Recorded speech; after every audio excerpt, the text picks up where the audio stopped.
લગભગ ઘરમાં એક પ્રશ્ન તો સતાવતો જ હશે કે દરરોજ જમવામાં શું બનાવવું. તો આજ તમારી સાથે જે રેસીપી શેર થશે ને તે બટેટા પૌવાને ભૂલાવશે અને સાથે ભેળને પણ ભૂલાવશે એવી નવી વાનગી છે. ફટાફટ તો તૈયાર થશે જ, પણ એટલી બધી સ્વાદિષ્ટ કે સ્વાદ તો મોંમાં જ રહી જશે. એકવાર કોઈ વ્યક્તિએ આ વેરાયટી ખાઈ લીધી ને તો તે આ વાનગીના દીવાના બની જશે. ન મહેનત છે ન ઝંઝટ છે. તો ચલો રેસીપી શરૂ કરીએ. તો જેમના માટે સૌથી પહેલાં 2 ચમચી આંબલી, 6 ચમચી ગોળ અને અડધા ગ્લાસ જેટલું પાણીને ઉકાળીશું જ્યાં સુધી આપણી આંબલી સોફ્ટ ના થઈ જાય. લગભગ 5 થી 7 મિનિટમાં મીડિયમ ટુ લો ગેસની ફ્લેમ પર ઉકાળીશું તો આપણી આંબલી સરસ સોફ્ટ થઈ જશે. તેને ઠંડી કરવા માટે નીચે લઈ લેવાની છે સોફ્ટ થઈ ગયા બાદ. હવે આપણે બીજી સામગ્રી લેશું બાફેલા બટેટા, જે થોડી મીડિયમ ટુ મોટી સાઇઝના હોય તેવા 2 નંગ બટેટાને બાફીને છાલ કાઢીને ટુકડા કરીને લીધા છે.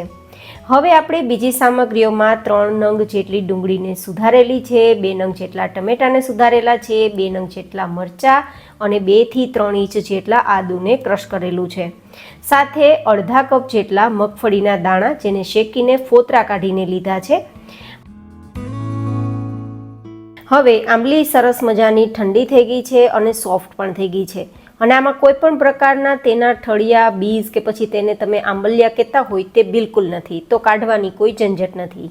હવે મિક્સર જારમાં 10-12 પત્તા ફુદીનાના, 1 ઇંચ આદુનો ટુકડો અને 1 નંગ મરચાંને ક્રશ કરી લેશું. એકદમ સરસ મજાની પેસ્ટ બનાવી લેશું અને આ પેસ્ટ આપણી હવે તૈયાર થઈ ગઈ છે. તો આપણે જે સોફ્ટ કરેલી આંબલી છે ને તેને પણ આમાં જ ઉમેરી દઈશું, જેથી આપણી એક સરસ મજાની જે મતલબ રસો છે તે તૈયાર થઈ જાય. આમ તો ચટણી પણ કહી શકો ને રસો પણ કહી શકો. તેમાં હવે આપણે 1/4 ટીસ્પૂન જેટલું નમક અને કલર માટે 1 નાની ચમચી જેટલું કશ્મીરી લાલ મરચું પાવડર, 1 ચમચી ધાણા જીરું પાવડર, 1 ચપટી હિંગ ઉમેરી દઈશું અને ક્રશ કરી લેશું. તો સરસ મજાનો આપણો આ રસો તૈયાર થઈ જશે. આને તમે ફ્રીઝમાં સ્ટોર કરીને રાખવો હોય તો પણ રાખી શકો છો 10 થી 12 દિવસ માટે. કોઈ પણ એવી વેરાયટી હોય જેમ કે ભેળ છે અથવા ભજીયા છે અથવા પકોડા છે તો તેની સાથે ખાવામાં મજા આવશે. હવે આપણે 1 ચમચી તેલને ગરમ કરી અને જે દાણાને આપણે શેકીને ફોતરા કાઢીને લીધા છે ને તેને આપણે શેકી લઈશું. આમ તો શેકેલા છે પણ થોડા તેલમાં શેકવાથી ગોલ્ડન કલર પર આવી જશે અને ટેસ્ટ એકદમ સરસ આવશે આજની આપણી વેરાયટીમાં. તો આટલો ગોલ્ડન કલર આવે ને પછી દાણાને બહાર કાઢી લેવાના છે. બિલીવ મી ગાઈઝ, આજની વેરાયટી એટલી ટેસ્ટી બને છે કે વાત ના પૂછો. જો તમે બટેટા પૌવા ખાવાના શોખીન છો ને તો તમે ક્યારેક બટેટા પૌવાની જગ્યાએ આ વેરાયટી ટ્રાય કરજો, તમને બટેટા પૌવા ભૂલાઈ જશે. હવે આપણે 2 થી 3 ચમચી તેલ ગરમ કરીશું અને તેલ ગરમ થાય ત્યારે સૂકા લાલ મરચાં, થોડા મીઠા લીમડાના પત્તા, થોડી રાઈ, થોડું જીરું, થોડી હિંગને સતળાવી લેશું. અને આ સરસ મજાનું બધું જ સતળાઈ જાય પછી આપણે જે ટમેટું, ડુંગળી, આદુ, મરચું આ બધું નાનું નાનું સમાર્યું છે ને તેને આપણે તેલમાં ઉમેરી દઈશું અને ધીમા ગેસની ફ્લેમ પર તેને સાતળીશું જેથી આ બધા જનો કાચો ટેસ્ટ નીકળી જાય. એકવાર સરસ સતળાઈ જાય પછી તેમાં પણ આપણે મસાલા કરી લઈશું.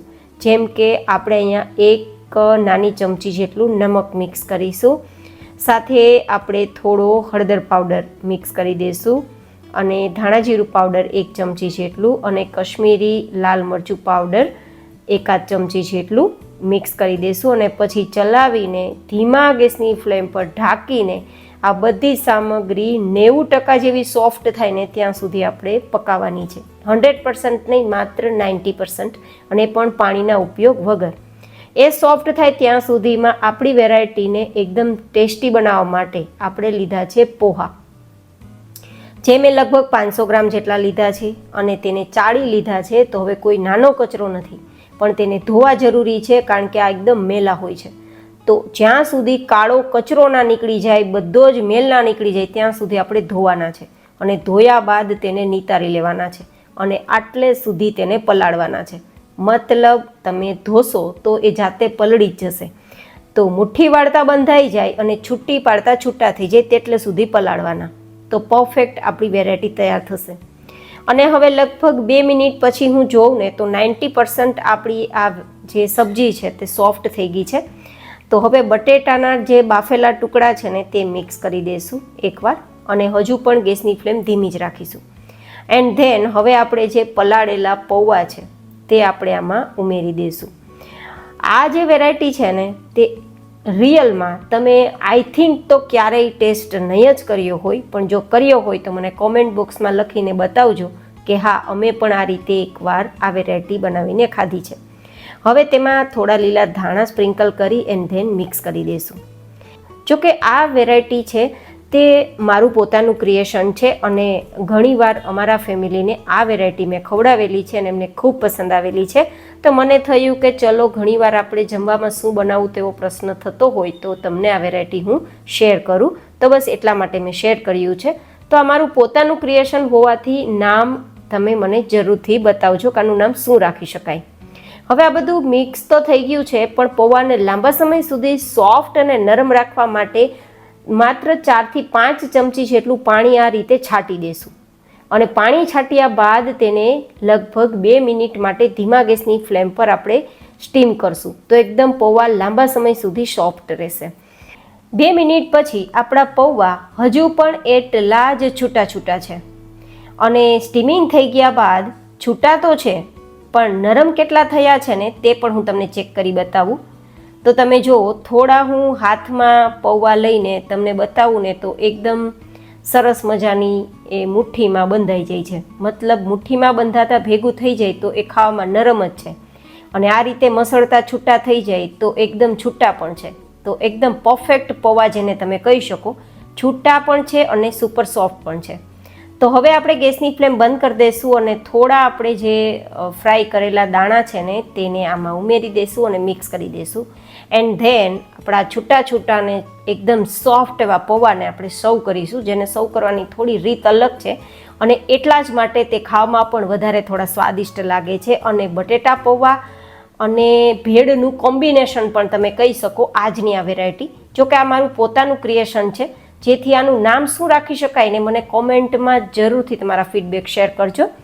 હવે આપણે પૌવાને તો આ રીતે ડીશમાં લઈ લીધા, પણ રસો જે તૈયાર કર્યો છે ને તેને જરૂર મુજબ આપણે ઉમેરીશું, અને જો થોડા ઉપરથી સ્પ્રિંકલ કરવા માટે દાણા બાકી રાખ્યા હોય તો તેને પણ ઉમેરી દઈશું ધાણા. એન્ડ ધેન આપણે જે ચણાના લોટની સેવ હોય ને તે સ્પ્રિંકલ કરી દઈશું, એન્ડ ધેન સર્વ કરીશું. જ્યારે પણ તમારે આ વેરાયટી ખાવી હોય ને ત્યારે જ તમારે રસો છે તે પૌવામાં મિક્સ કરવાનું, જેથી લાંબા સમય સુધી તમે આ વેરાયટીને સેફ રાખી શકો અને ખાઈ શકો. વિડીયો પસંદ આવે તો લાઈક કરજો, ચેનલને સબસ્ક્રાઈબ કરજો. ફરી મળીશું નેક્સ્ટ રેસિપીમાં. ત્યાં સુધી stay healthy and stay happy.